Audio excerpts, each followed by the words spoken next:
lads. How are you? We're back. Good to see you both. Hello. Hello, it's lovely to see you. You're like, oh God, we're back. Are we starting? We're starting. Back too soon. No, it's good to see you. How are you surviving the heat and the pollen and all that nonsense? I bought a new fan. Yeah, I've That's got how a I'm fan surviving running. it. And it's I'm glorious. It's a I'm glorious a fan. salamander. I don't mind the heat. I think the heat's brilliant. Well, that's why you're wearing a polo neck. I love it. I think the heat is absolutely wonderful. It's brilliant. Can't bear it. I'm not made for this. I'm in denial. That's why I'm wearing black and leggings, and I'm going to keep wearing them for as long as possible. Okay, so we are talking about the NHS specialist gender identity services commissioning. That's quite a word salad, isn't it? This new report that came out recently, a couple of days ago, and essentially the feedback about what they're going to do, what the service is going to look like. And I'm not going to lie, I'm going to come in hot today on this, boys. And I'm essentially going to be saying that this is the hill that I'm going to die on, the not one single child hill. And I'm going to be asking, are you coming to die on my hill? So let's talk about it. What was your kind of preliminary feelings and thoughts when you saw it? The paper came out, because it basically dropped I think it was quite late, and I got an email because I'm one of the stakeholders that gave some feedback, and basically I kind of received all of this lot and had to chew through it, which is why I didn't sort of jump straight on a big response. So what were your initial impressions? You want to go first, Robbie? Yeah, I mean, I thought it was absolutely dire, to be perfectly honest, in some regards. I think there is an entrenchment of gender identity as not just a concept, but a language, which I think is troubling from a perspective. I think if we're going to have a serious look at this, we have to understand that, again, the language and definitions used by the 927 Draft Interim Clinical Policy Review is concerning on the basis that, firstly, you have gender incongruence. Now, gender incongruence, when you're examining this, is defined by this 927 Draft Interim Clinical Policy Review as when a person experiences discomfort or distress because there is a mismatch between their experienced gender as compared with their assigned sex and its associated physical, primary, secondary sex characteristics. Now, I obviously have a problem with that. This idea of an experienced gender, I think that's absolute nonsense, firstly. Secondly, it doesn't solve the problems that we have seen, which is, again, this is creating this homophobic idea, and I would also say in many elements, misogynistic idea, that your gender is your behaviour. And I think that that's extremely troubling, and I don't think that that should be further ensconced within any draft or any policy. I think actually it's extremely worrying. I also think the term mismatch as well is based on a homophobic reasoning. And the reason I say that is the idea that you have, let's just say, a personality, because that's what gender means to these people. The idea that you have a personality outside of what is acceptable for your sex, therefore a mismatch, is a form of gender incongruence and therefore something for treatment. Well, no, I think that's actually fishing for treatment. I actually think that's pathologizing. I totally disagree with it. I think it's extremely dangerous. And I want to be quite clear. I think Hilary Cass is an expert. I don't think this is from her. I think this is from little acolytes who are creating this language. I think the other issue that I would say is gender-affirming hormones is also used by the 927 Draft Interim Clinical Policy Review. And they define that as gender-affirming hormones, also known as feminizing or masculinizing hormones, previously referred to as cross-sex hormones, are hormones prescribed for an individual that are consistent with their experienced gender as compared to their assigned gender. Now, my immediate problem here is that the review language, I was hoping that we would have a clear differentiation on sex and this mystical notion of gender. Experienced gender now has matching hormones, which means gender is nothing more than sex. We are muddying the waters here yet again. I think that's an extreme problem. The second problem here as well is that are consistent with an experienced gender compared to the assigned gender. Well, I thought moments ago in the review it was assigned sex. So is it assigned sex or assigned gender? Even within the own definitions of the 927 Clinical Policy Review, they are contradicting themselves, which is a serious problem. And again, I would also say that when you're examining the 927 review, the idea that they are talking about individuals with gender incongruence and dysphoria, they talk about puberty suppressing hormones, so puberty blockers, and they define that, and I think this is very important, as they are hormones designed to suppress puberty with the aim of reducing the level of puberty-related anxiety in an individual with gender incongruence and dysphoria. I think we have to be clear here.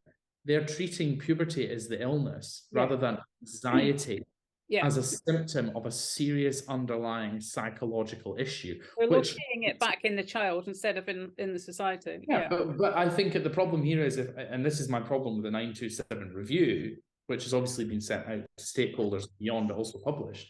My problem with it is that we have conceded already that there is such a thing as gender identity. We have conceded already that there is something called gender incongruence. We've accepted that there can be a mismatch between a person's experienced gender and their sex. We have now also conceded as well that puberty is a problem that needs serious treatment. From my perspective, I think that's extremely dangerous. And the last thing I would bring up before obviously Barry comes in to talk about it, because he'll have I know Barry will have a good deal of things to say, is that when we're examining the actual document itself, it talks about individuals going on a gender identity journey. This is the actual published interim CAMHS review. Well, what does a journey mean? Well, a journey has a destination that's predetermined. And that's where I'm getting concerned, because we're talking here about gender identity and gender identity journeys. It's not examining options. It's not different pathways or examining different routes or different treatments or different psychological aid that could be given. It's discussing the journey, which implies there is a clear destination here to be reached. That, for me, is troubling. And I think that the language of the review is so captured that whilst it might not immediately yield a pro-TRA verdict, this document is a hedging bets. And I think in 10, 20 years, the other side could point to this and go, but look, it supports gender-affirming hormones. Look, it supports puberty-suppressing hormones. And that would be my concern with it. I mean, I think one of the things, just to kind of set the scene in terms of the broad responses from the gender critical side, is that I guess, and I'm giving them sort of maximum leniency in terms of their and to understand why they were so gleeful, but I think that they weren't in possession of all of the material that I am. I think that they didn't make a stakeholder response, so that I'm happy to forgive them in that they haven't got all of the material, but I'm sad that they didn't make a response, because I think that the TRA side was really, really strong. I also can see from the results that they didn't really take any notice from our side at all, and it's utterly captured. And what the results are is the continuation of this live experiment, basically, on children, and we're continuing to locate the whole this ideological issue within the child and not within society, because there's absolutely no epidemiological inquiry in terms of the social contagion via any population studies or any microanalysis within. They make reference to the fact that there are issues within these subpopulations and the fact that there are, high rates of autistic children, for example, but they don't talk about any studying that and why I'm making any further analysis. So I think you're right, because you mentioned about Dr. Cass, who is an autistic specialist by background. I actually don't think that this is anything to do with her. I think that her hands are now tied, and I'm going to come on to later who I think has written this and why. The other thing that I think that people need to be aware of is that trans kids are firmly back on the table within this paper. And having written a lot of service specifications and design services within the NHS, I'm very happy to lay my hat on this paperwork and say that this is, in many respects, a very cut and paste model. And there's so many get out of jail free cards located within this that this is they've written this in such a way that they can almost continue doing what they were doing before, sadly. And what I'm really, really angry and saddened about, right, is that people are saying that puberty blockers are over and it's okay for this to be part of a medical trial. And I'll come back to why and the ins and outs of this, but this makes no difference, right? Abusing children is still abusing children, right? It doesn't matter if I sit in front of you and explain the ins and outs and get you to sign a bit of paper, right? Because no child can agree or understand losing their orgasmic capacity, their sexual functioning, you know, potential brain development issues and bone and all the rest of it. And no parent, and I mean this really from the bottom of my heart, and my inner lioness comes out about this because I am a mother of 3 children. No parent has the should be able to give away their child's sexuality and their you know, ongoing, you know, body changes. Is absolutely an abhorrent principle to me, and I'm enraged that people, and I'm literally enraged that people would turn out and say this is good, right? Because the medical model is prevailing here, and that it's okay for clinicians to want to be able to be the first ones to say, look at us, aren't we brilliant? We have provided the real gold standard study sample to be able to prove once and for all that this harms children. Aren't we great? And our names are down on this paper in this great journal. And we've proven that such and such a data. So we've offered up some more children for you, and let's pat ourselves on the back. What I'm suggesting, right, is instead they look at what the other countries have done. This is what I'm putting to the jury at this very early stage in my rantathon. Okay, they go back to looking at what Norway have said, what Finland have said, what Sweden have said, what New Zealand and Australia have said. You know what the UK has already said, what France has said. Okay. Even Florida has said, and we look at all of these different countries, we look at the, you know, the warnings that have been made, and we say enough is enough.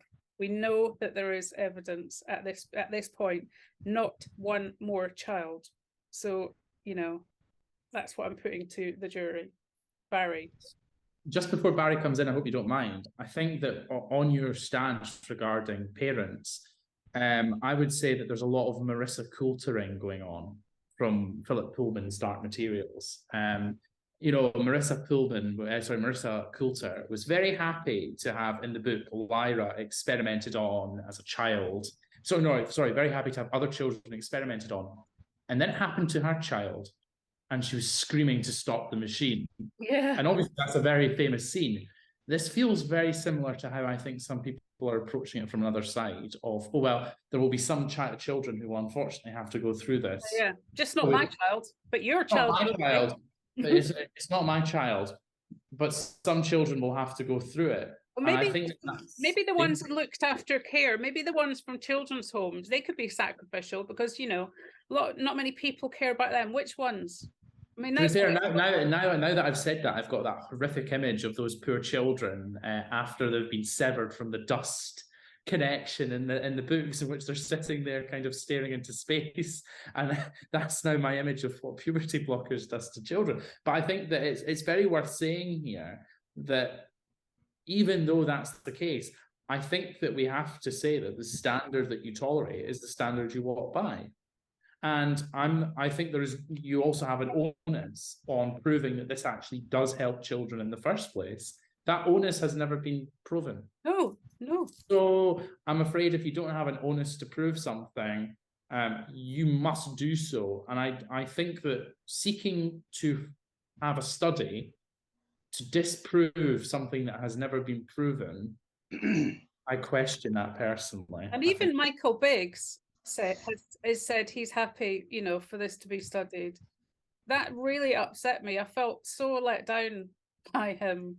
You know, I had invested in his, you know, he's done such great work. And when even he thought that this was a sensible idea, that was game over for me.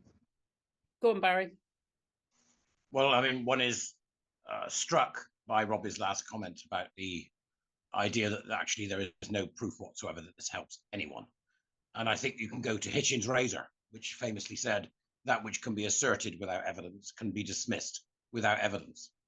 And from my perspective, the entire thing is conceptually flawed, which makes it difficult to have a conversation around it, because what I want to say is, no, go back to the drawing board. This is conceptually flawed. And it's conceptually flawed for all the reasons that Robbie has already mentioned. Gender identity is personality. Gender expression is fashion. It's that simple. And this is, to me, and I've said this a number of times and I'll stand by it, it's an educational problem first and foremost. And it was interesting because this conversation has come up amongst the warrior teachers. This is my main teaching week this week. So I've seen 2 or 3 of the groups, and it's been very interesting that this conversation has come up amongst the warrior teachers who have been discussing the in this report that has come from the NHS. And it seems to me that they are right when they say to me that this smacks of both sidisms, that it smacks of trying to please everyone, and if we're not careful, we'll end up pleasing nobody.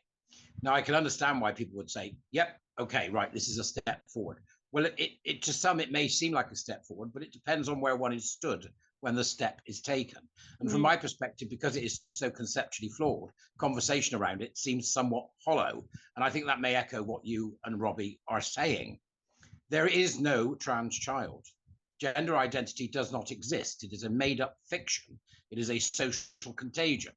And the warrior teachers got talking, and we started talking about something from many years ago that, Isla, you may remember, I'm not sure if Robbie will, which was a series of children's films that were made to scare the shit out of and traumatize children so that they didn't go near farm implements, or they didn't go near pylons with kites, and they didn't go near, and they were terribly gruesome. Do you recall?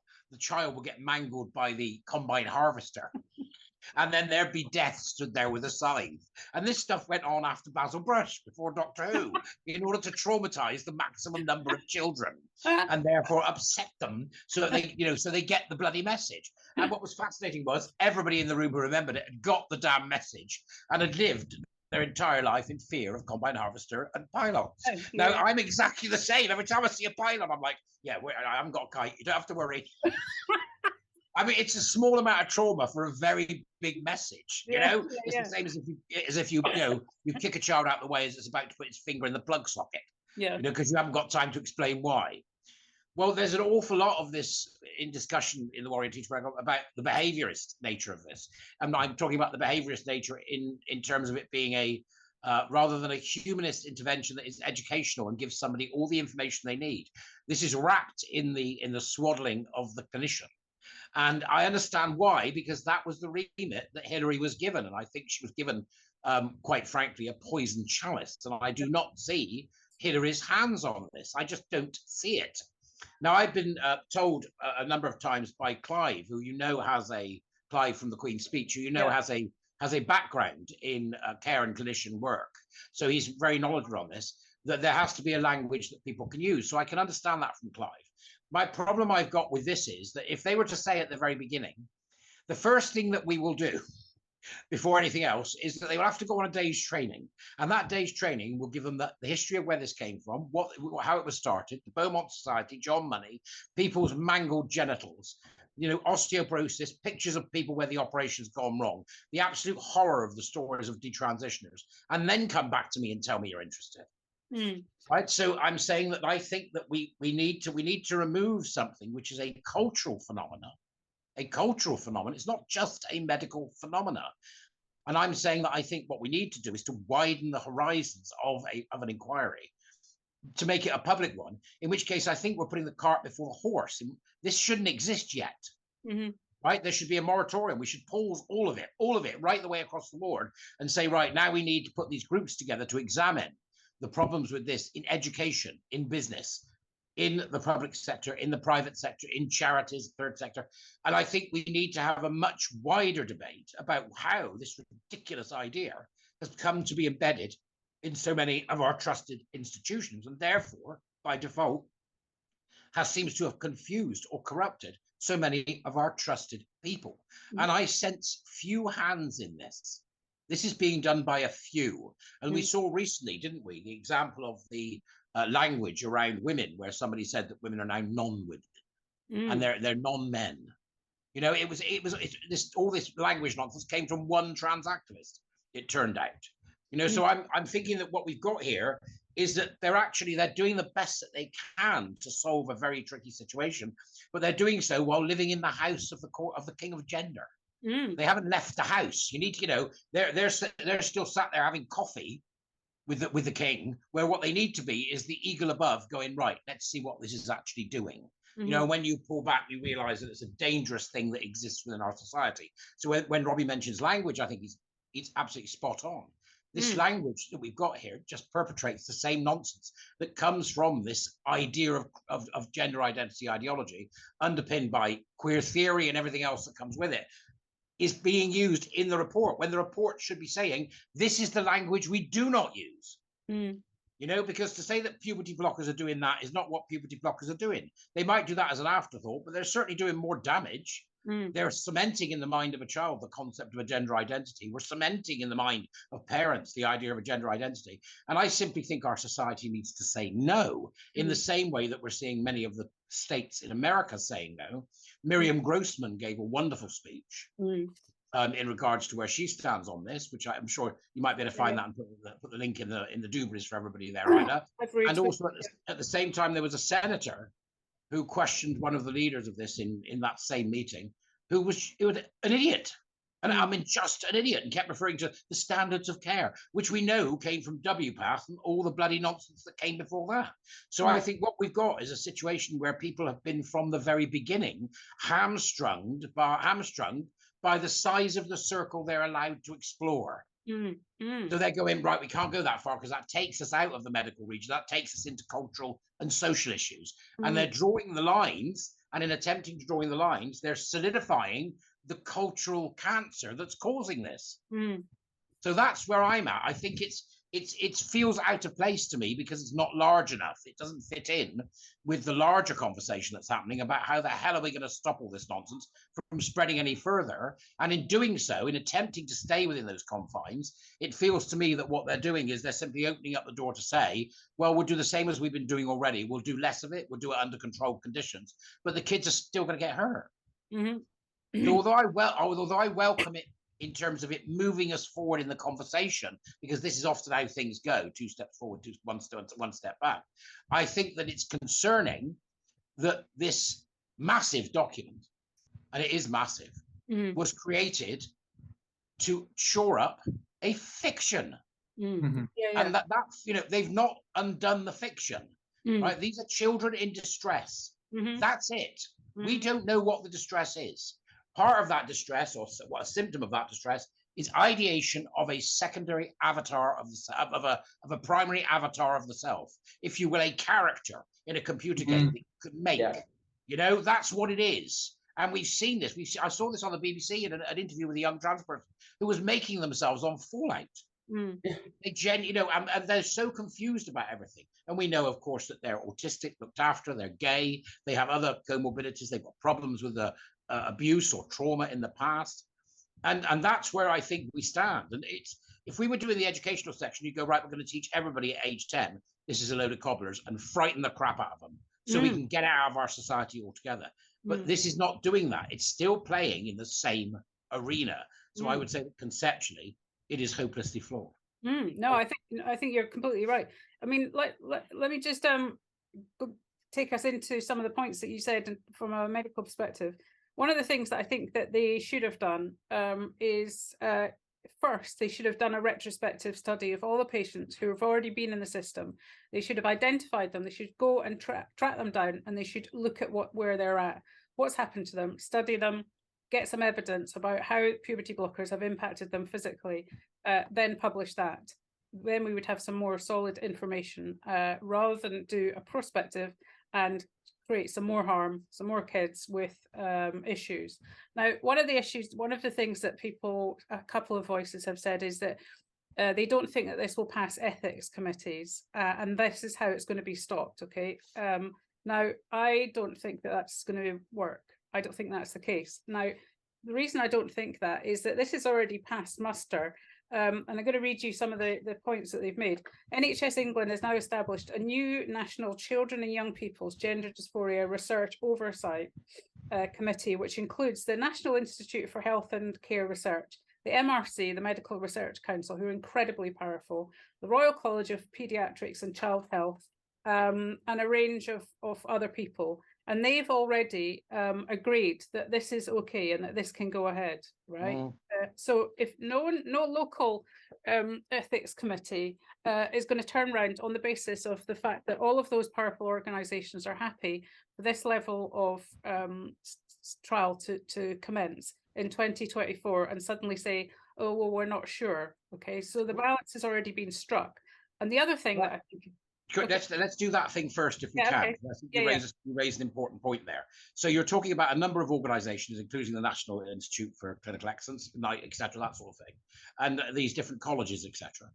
If it was if we were doing a wider reach to ascertain what's going to happen next or what the problems could be with this, my first question would be: are they in any way practicing or promoting critical social justice in any of those organisations? Yeah. Are they in any way promoting or practicing queer theory, gender identity ideology, critical race theory, extreme environmentalism, or anything that is based upon power and oppression narratives? Because if they are unfit for purpose.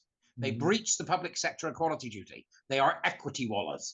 And that we would need an investigation into that first before we would feel safe in their hands. Because as we know, the major institutions in this country are captured.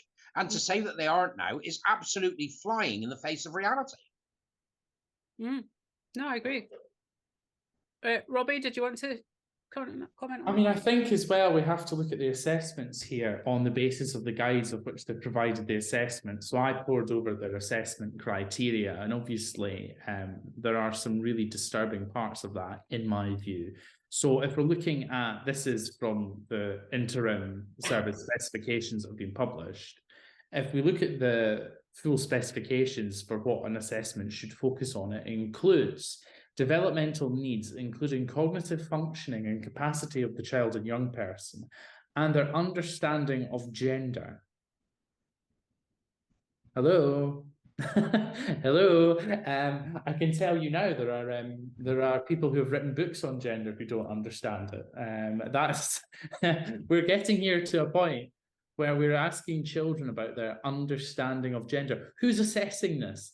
What is the correct understanding of gender as provided by this review? Well, there isn't one, and that's part of the problem. And Robbie, let's pick up on that one point, because again, we've got one point there that I think is very important. When you say about people don't understand gender is a toxic parent. That's it. That's what gender is, a toxic parent. And the toxic parent will also be perhaps profoundly behaviorist. So anything that involves that toxically parental idea, i.e. that there is a way to be and a way not to be, and that, you know, that you can be what, it's that whole be whatever you want to be. There's a whole thing going on there about overindulgence and also about influencing the behavior of young people, influencing the behavior of children, transing children on TikTok, all the stuff that comes with it. Gender is a toxic parent in the archetypal sense, in that it represents, you know, abusive or violent behavior, or over smothering and coddling behavior, in that you're giving in to the child's demands or wishes based on what simply is a symptom. So the idea that a child is going to understand how toxic parenting as a concept in terms of archetypal toxic parenting has influenced our society and caused so many bloody problems is pure fantasy. Yeah, absolutely. They can't even think on that cognitive level. It's absolute fantasy. Yeah. So I'm not convinced that these people understand what they're talking about at all in that respect. Oh, I agree. I agree, Barry. And if you go for other categories here, this is the second of the assessment criteria: the child's expression of gender identity across differing contexts over time and differing settings. Again, what does this mean? I mean, we both know it's nonsense, but essentially what this is, and Barry's touched on this, and I think he's absolutely right, that this is the attack of the subjectivists. This is going, reality is subjective. There's no such thing as gender. Oh, actually, gender has different meanings in different time periods. if I was to drop you on Mars in the fully flourishing Muskian society of 2070, perhaps women are just people who carry water. It's that sort of nonsense. It's total nihilist nonsense. These people are cultural nihilists and epistemic abolitionists. That's entirely what they are. That's the nasty names for them. Well, it's the correct names for them. But we have to look at this. They're asking individuals to understand an expression of gender identity. Well, that's interesting because gender identity isn't relying on expression in these people's theology, shall we call it politely. And this is part of the problem here. They are playing with ideas that they don't fully understand because the people who have demanded that they understand them don't even fully understand their own work. Again, let's go for the third one here. The hopes and expectations. That's it, by the way, it just has that. And that of their family members, stroke carers, stroke guardians, and their stance towards the child, stroke the young person's gender identification. It's nonsense. I mean, it's the death of the expert. It's the idea that there is no expert. So if you were to take this away and place it into education as opposed to medicine, what you'd see is all learning is in the learner. It's the same bullshit, right? It's the same nonsense, and they're saying that effectively. Now, interestingly, I've got a video that's coming out today, which I think will presage this one, which is only a short one, but it's about the fact that a certain students' union has now got a fund of £3,000 to help people with their gender identity and expression, so that when they need 50 quid for lipstick, they bung it to them. Right? And they've also got now a gender supporting box, which has various clothes in it. They've essentially got the dressing up box from nursery and brought it into the university, right? I'm not kidding. The video is out tonight. Right? I'm not kidding. Okay? Barry, are there copies of Deep Sniff and Queer Hydrology? Yeah. And don't forget that the queers will gather at the river. This is all I'm saying is that to me, I mean, although this is written by learned people, I think, right, to me, this smacks of the same nonsense. I'm sorry, it just does. All they've just said is essentially in that long and winded refrain that Robbie has gifted us with is, right, if the child dresses up right and dresses up wrong, we need to know how they feel about when they've dressed up right and wrong, based on gender identity and stereotypes, so that we can find out whether or not they're all right for the trial that will alter their sexual functionality and stop them from coming anytime soon. This is insane. I know. Yeah. And I think the thing is that Barry has made one of the best points here regarding, I think what he's also getting at is embodiment in general, but other principles. Yeah, exactly. What we are seeing here is artificial divides. What we're not seeing here is why are young men increasingly becoming extremely sexual parodies of women, or trying to be sexual parodies of women, because of course they never can. But what we're seeing additionally to this is no one is examining the media. And by media, I don't just mean television. I'm talking about Tumblr, YouTube, the sorts of interesting pornography I've been sent this week on my Twitter filtered inbox that I have entirely deleted. But this is the sort of thing that they're subjecting themselves to. And we are facing a group of individuals who have no coherent stance on media, which is what I think is key. These people say representation is incredibly important. But equally, but representation doesn't make you trans. It has no effect on people. So which one is it? Because either representation is life-saving, gender-affirming, it made people realize they're trans, but it doesn't change them in any way. It doesn't affect them, and it has no physical or psychological effects.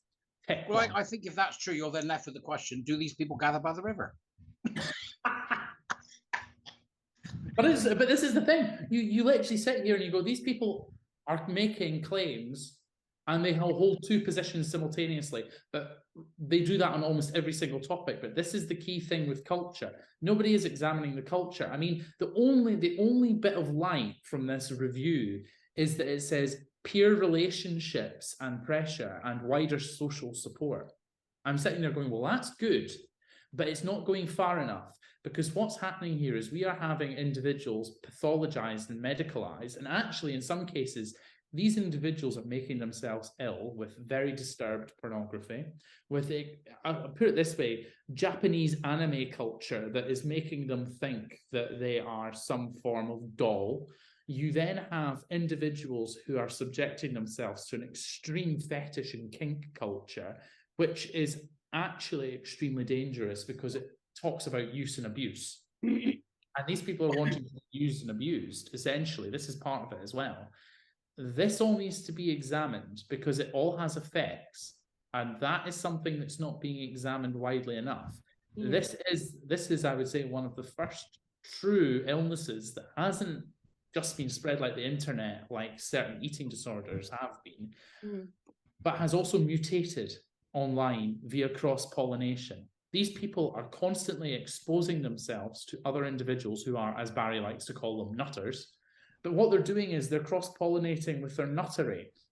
So what happens is, because these people have far too much time to think, they go on Tumblr and they read other people's posts about their illness. And people on Tumblr are sitting there going, oh, I was looking at my ex-wife's new stepdaughter, and she was wearing a really kind of nice dress, and I wished I could wear that dress. And then someone else goes, oh, I've always thought about wearing dresses in that way. Oh, that's always... And what happens is it starts spreading, and other people start picking up these fetishes and fantasies, because essentially it's spreading what is extremely disturbed and warped perceptions of the world. And so I'll hold fire there, Robbie, because that's quite a lot to chew over there. So, I mean, in essence, what I think, what you're saying to me there, what indicates to me what I'm thinking on the back of that, is that what we have is a situation where the ring fencing of how far that this report will go is to the detriment of the whole thing and cannot be, it's fatally flawed, in other words. Yeah. And secondly, that it is impossible, they don't know or aren't taking into account much larger cultural and social influences that are causing this problem in the first place, which would mean we wouldn't need the bloody clinics to begin with. That's where we're at, is what they're responding to. I mean, I think, imagine if this was the 1970s, it would almost be like they'd take somebody who was a punk and permanently put a safety pin through their neck forever that was big enough for them to hold a dog on, right? You'd say, right, we'll deal with your particular subculture group. I mean, there is the medicalization of a subculture, which is different, I think, from what they think they're dealing with. And I'm not sure that those lines are even clear. I think they're blurred now to such an extent, and that we don't know or aren't going to be able to find out from a 12-year-old or 13-year-old, what have you been watching online? They aren't going to tell you. They aren't going to fess up to what they've been doing in most cases. So I think there's something here about there being this idea of there is no central right. There's a virtue missing here, which is we shouldn't be doing this full stop and we've got to do everything to stop it. And there seems to be a fear of people saying, no, you know, you're not having it. That's it.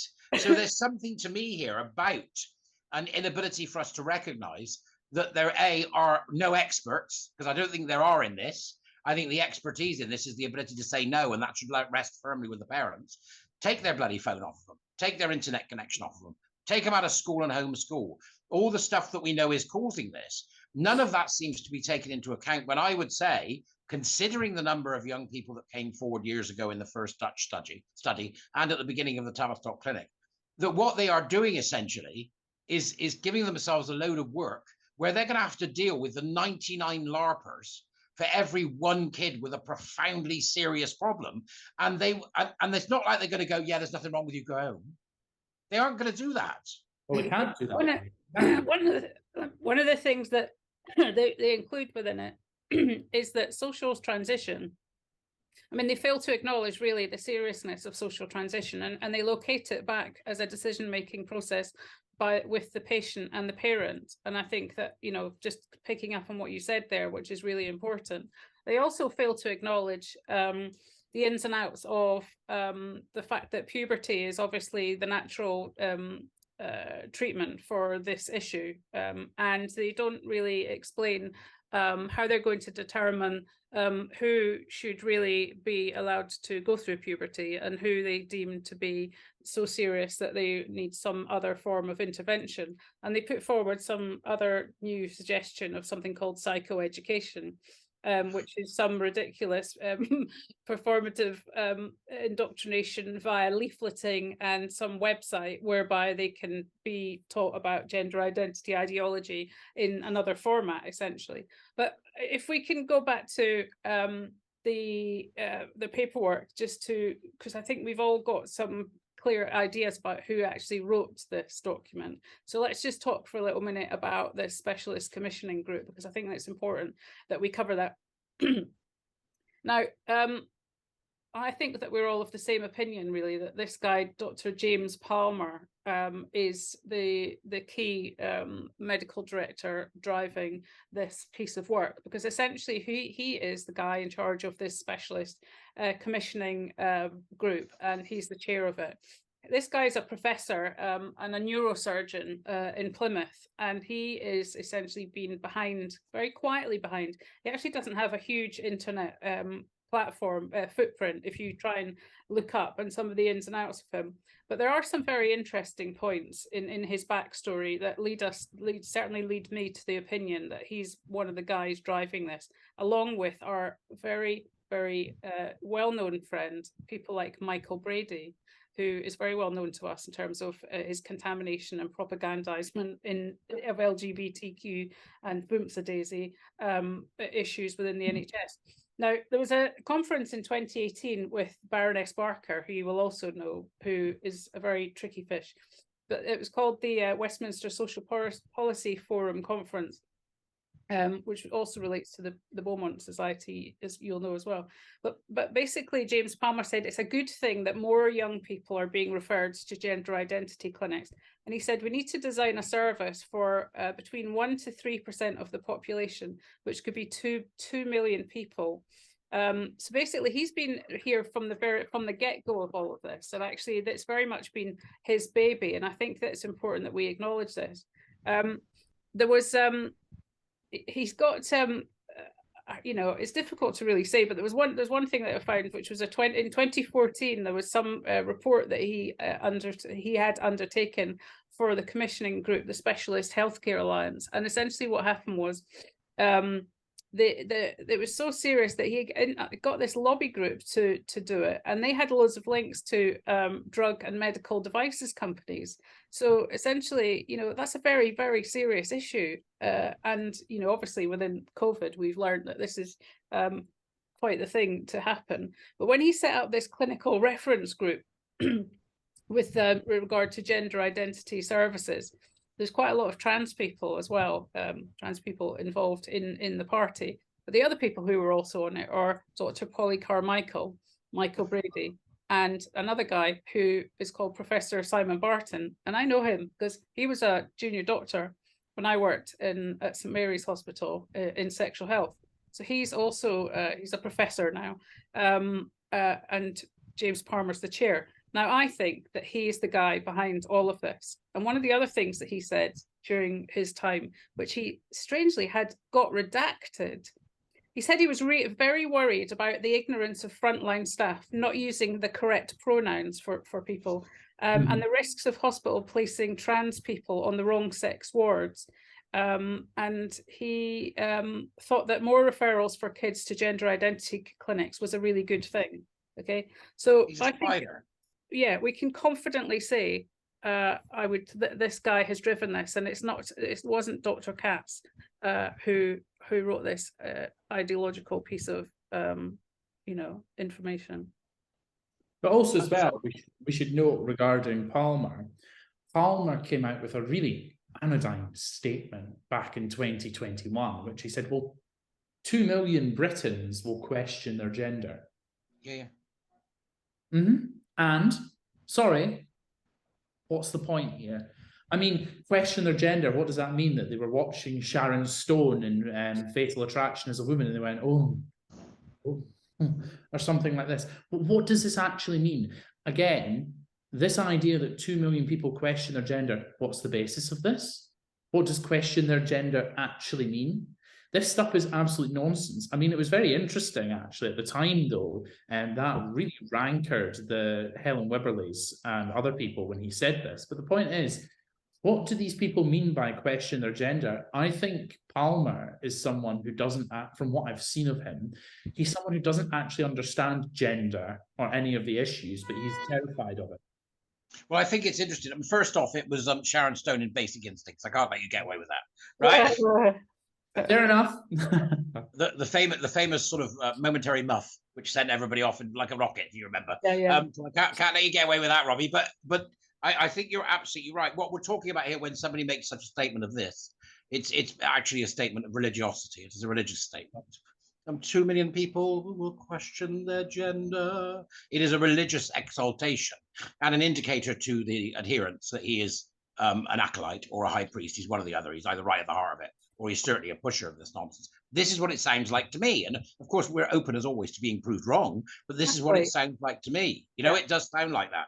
And I think the problem we've got is that every time we dig back, we find these men, whether it be from the Beaumont Society or wherever the hell it is, but all of them have got various connections. There's a wonderful article on Unheard, which I'm going to do a video of at the beginning of next week, by I think it's Michel Roussin, who's a French writer, exposing some of this flummery and nonsense around the Yogyakarta principles, all of which have been adopted by many people across the medical establishment as if there's some kind of Bible that gives, all praise the Yogyakarta principles.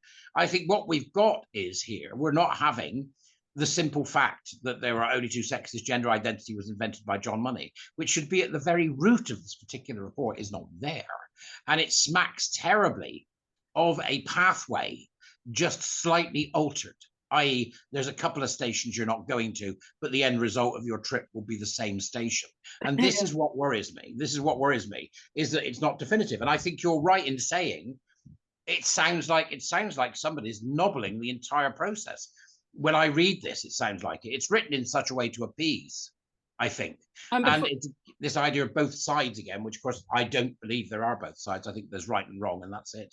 And before we move away from Dr. Weberly and gender GP, an important piece of clarification is that there's this thing about regulated and unregulated, but actually they are regulated. So, you've just turned to the side on my screen. Have you just turned to the screen? Or was that just me? Has he just... Oh, he's disappeared. That might be the internet. Or okay. He'll come back. He'll come back, I'm sure. Yeah, but it's my understanding that that they have potentially some kind of fund, but also if youngsters end up scoring puberty blockers elsewhere, that the NHS will continue to pick them up and probably re-enter them into the programme. And so it will still be a gateway because they will not wish to end that once they're actually in, on these drugs. So, the gender GP are regulated. So I think people are misunderstanding the issue on that point. And the other thing that I wanted to mention was around CAMHS, because you're back. Yes, problems with electrics. That's okay. I was just saying about the Weberleys and them being regulated and unregulated. The other thing that they talk about is CAMHS and basically pushing everyone back into CAMHS. And, we obviously need to remember that they are already working in a completely dysfunctional and entirely captured way. And so that's going to be no change. It's going to be exactly the same, because they're not talking about setting up some new massive set of psychotherapy counselling services. It's still going to be sending back to local provision. And they're just talking about, better collaboration. And the other point I wanted to say, which, sounds like it's really, really good, because obviously they're making a very big deal of the fact that, they acknowledge that autism is an issue, right? And they're saying they're going to bring in a whole plethora of autism specialists, and they're going to be doing testing for these youngsters and perhaps give them autism assessment. That sounds fantastic, and I absolutely am delighted about that. However, where are they coming from? Who are these people? There isn't suddenly just like a whole host of autism specialists. Do you know how long it takes to get an autism diagnosis in the NHS? It's a long, long waiting list. These people don't exist. The other thing they don't say is, okay, say they find out that they've all got autism and they are on the spectrum, so what? What are they going to do? Does that mean that you're now going to eject them from this gender process and say, now that we know that you actually are, you're on the spectrum, that means that this diagnostic overshadowing is, we're acknowledging that, so gender isn't your issue. No, it doesn't mean that. So they're basically just paying lip service, in my opinion. I agree. I think, Isla, as well, going to the important part regarding Wibberley and the prescription, it's nuts, the prescription section. It's so mad that they've actually, and I rarely ever see this in reports, they have actually highlighted a section in red of their words regarding, essentially, if you get your hormones from an unregulated service, then they might consider prescribing you the hormones and continuing your treatment on NHS protocols. But again, the other problem here is that what they're also saying to that is the service can't offer clinical supervision if we decline, and we can't make it says here, the service will make a child or young person aware of the risks, contraindictions, and any irreversible and partially reversible effects of the interventions, and will make a GP aware. Again, if they are not going to be prescribing hormones, or certainly if they give that impression, who's not going to go to Helen Wibberley? And then when they do, if they do, all they've got to then do, there was a line in there afterwards that basically said, so private blocker prescriptions may be continued on the NHS. So all they've got to really do is get a private prescription from Gender GP, go into a forum, find out the words that you've got to say, which basically are on the lines of, if you don't, it's going to make you suicidal, and words to that effect. And then essentially pop into the clinic, repeat those ad nauseum, like we know it is, and then you will be put onto the trial. Yeah, and that's the problem. The problem here is that what we are seeing is that essentially young individuals, very vulnerable individuals, the NHS will have a consultation with them. But the point here is, if you can get the hormones guaranteed from Dr. Wibberley, why bother? Because why bother going through all of the complex NHS hoops when you can bypass the process? And then even if you are not allowed their clinical supervision in the most vulnerable cases, that's even worse.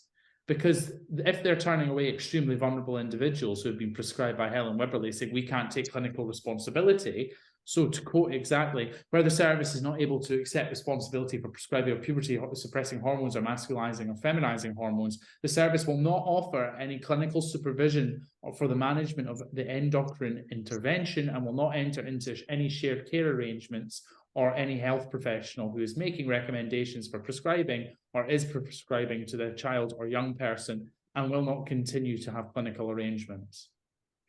I mean, I think there's a number of issues that come from this. I mean, we need to criminalize the supply, I'm afraid. We need to criminalize the supply, and it should be a severe thing to supply it. Just like we would regulate any other drug, I think we should criminalize the supply.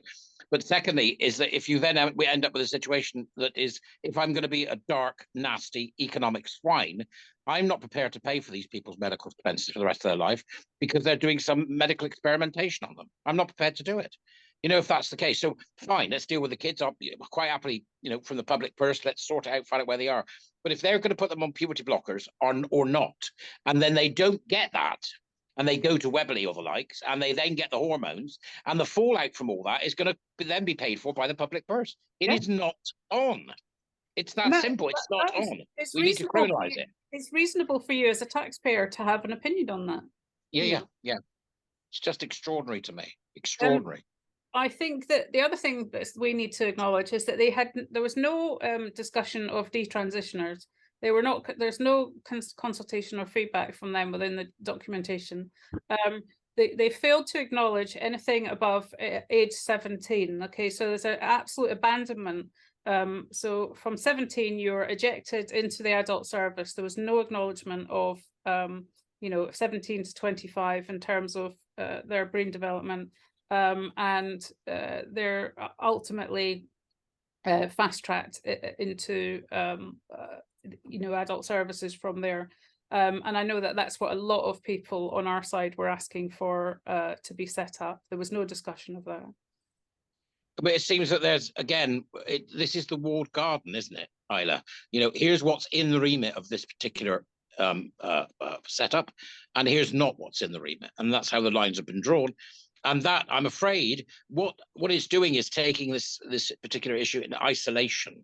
Yeah. And I think that what we're talking about is a very small part of a bigger picture of what is going on. And it's no good saying, you know, well, we're going to have all this and we're going to set this up and we're going to do that, if in schools they're telling kids it's okay. Yeah. Right? That's right. Oh yeah, it's wonderful. It's all marvelous. Trans joy. Right? Instead of saying to the kids, this is what fake dick looks like. Right? Here's what a gaping wound looks like. Here's what a vagina that's been screwed with looks like. You know, here's the mastectomy scars where it went wrong. Oh, and by the way, here's the osteoporosis and blindness that follows. Right? So but they're not doing that. They go, no, it's all trans joy. Anybody can be one. So if that's going on online, which we know it is, if it's going on in schools, some, not all, we know it is. If we see that this is something that's being pushed by the BBC, which we know it is, I don't think there's much that these people can do at all. No. Unless they begin to recognize the larger cultural and social issues at play, and that we instigate a full public inquiry. I said, I mean, I'm a blowhard anyway, but I said the other night on one of my videos, I'll bloody run it. Give me the money, I'll run it. Have you now, or have you been a believer in gender ideology? We're like something out of the McCarthy era, you know, but we need to get groups together that are not together. And by that, I mean, you have an educational group, you have a group that looks at sport, you have a group that looks at the media, you have a group and we need to highlight what they're looking for, which is essentially all of this nonsense that comes from power and oppression narratives and this ridiculous notion that everybody's a victim of something and you can be what the hell you want to be without regard to the rest of your life or anybody else. And find it in each of those areas, bring that all together and say 6 months later, right, what are the commonalities? Identify what this all is and legislate it out of existence. Yeah. That's what I agree. And I would go on, Barry, and say that one of your suggestions particularly struck me about affinity groups. I don't think we're going to get anywhere with the NHS until the Pride network is smashed. And I mean that. It needs to be smashed. It is only existing currently as a tattletale organisation for enforcing behavioural punishments on non-conforming women, non-compliant women, and anyone who dares have an opinion on this topic. I'm afraid affinity groups have to go. But more than that as well, I'm going to even go harder than Barry is. We need to sack every single individual who works in diversity, and I mean it. I'll tell you why. If you are subcontracting your diversity policy to diversity experts, that tells me two things. Firstly, your HR department are needing fired because they're incompetent, and secondly, your legal department is incompetent and need fired. If your legal department don't know how to do diversity as is legal, they are not worth a single penny. If your HR cannot do the same, they are not worth a penny. You do not need people with pink hair coming into your departments complaining that someone on the third tier of NHS finance was hurt by a stray misgendering from the radio. This is the sort of nonsense that we are dealing with. EDI has to go entirely from ESG, but more importantly than that, when we are dealing with this, we have to look at affinity groups. And Barry made a point regarding the only valid one being disability, so that, you know, we can understand when disabled people can enter facilities, buildings, rooms, etc. That should be done by legal and HR. They should be trained in that. We can get rid of that. We should get rid of that affinity group. I'm really hardline on this. I think the Pride NHS network will entirely destroy any ability to actually have a meaningful review. And I'm afraid, and Barry is right, we have to root it out. We have to go really hard on this, because actually the real McCarthyites are the people trying to sniff around to understand who understands what a woman is, who would ask such a question, who has questions about the questions being asked. This sort of thing can go on no longer. It is tired, and all affinity groups, all EDI staff have to go. And actually, the good thing about this is it's a net bonus. Not only do we have to deal with the intolerable lightness of their bullshit to suddenly evaporate, we also save a vast deal of money. because these diversity staff are on, in some cases, £90,000 to £100,000, if not slightly more in some trusts. Get rid of it. I'm afraid it all has to go, because the people making clinical decisions should not be people who have sat and read a lot of Foucault. That is the simple reality here. Well, you've got the issue that you've got is that I think when they're practicing equity as well, that's what we've got to remember. And that's the dangerous thing, equality of outcome. So what they're doing is they're trying to gerrymander the figures so they employ enough women, enough gay people, enough black people, enough Asian people, whatever it may be. Well, the trouble is, you know, if you're talking about very specialist areas of medicine, what you're then doing is you're trying to equalize something that is not coming from pots that are equal. So you end up with people who aren't competent. Yeah. Right, because they're getting rid of competency. So the worry is with this report that what we've got is a situation that people who may be confident but not competent might be in positions to influence this report, which really means that the report itself needs to be part of a bigger public inquiry. And that's my standard take now. Now, the public sector equality duty emphasizes the need for equality of opportunity. That's in the public sector equality duty, but that's not being enforced, and it needs to be enforced much more. And secondly, we need to make, I suppose, if you will, an amendment to the Equality Act, which states, under no circumstances can there be any, not just positive discrimination, not just because positive discrimination is one thing, but nor can there be anything that is designed to help one group in any format whatsoever. That's all got to go except disability. That's the bit that I was talking about before that you mentioned. Yeah. You know, this positive action needs to go. It's got to go. Now, the sad thing is, and either I'll come back to you on this one, because this was the same as when I spoke to the warrior teachers, is that what happens then, women will say, well, what about 50-50 group? No, it's all got to go, I'm afraid. All of it. All of it. In fact, they did make reference to the protected characteristic of gender reassignment in this paperwork, didn't they, Robbie? There was some discussion about it. What was your thoughts on that part? Well, the protected characteristic of gender reassignment should never apply to kids, and yet they're applying it to children. Exactly. I'm sorry, but this is another fudge. This is another problem. The idea of gender reassignment should not in any way refer to children, but more importantly, what does gender reassignment really mean? Because we've heard a great deal about trying to clarify what sex means under the Equality Act. But what does gender reassignment mean? Because I'm afraid to some people it means trans, to some people it means trans and non-binary, to other people it means people who are, I hate to use the phrase, but true trans or transsexuals. The point here is, who does it actually refer to? When does it actually refer to these people? I'm afraid the protected characteristic is a mess, but applying it to children is absolutely nuts. And it should not be applied to children as a protected characteristic. It causes me a lot of problems in the schools work that I do.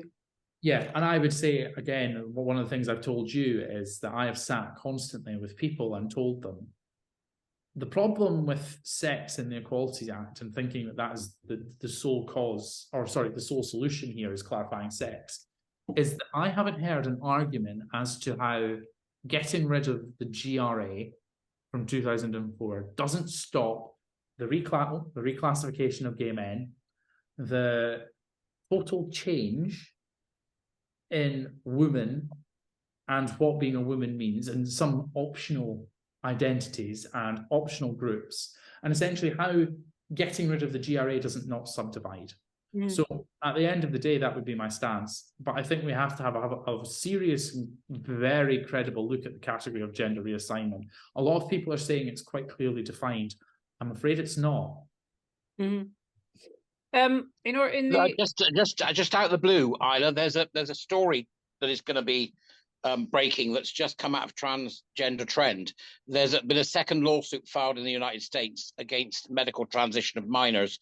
This was somebody who had a double mastectomy at 12 after taking blockers. Sorry, took blockers at 12, double mastectomy at 13, and detransitioned at 17, who then started psychotherapy for a mental health issue. Wow.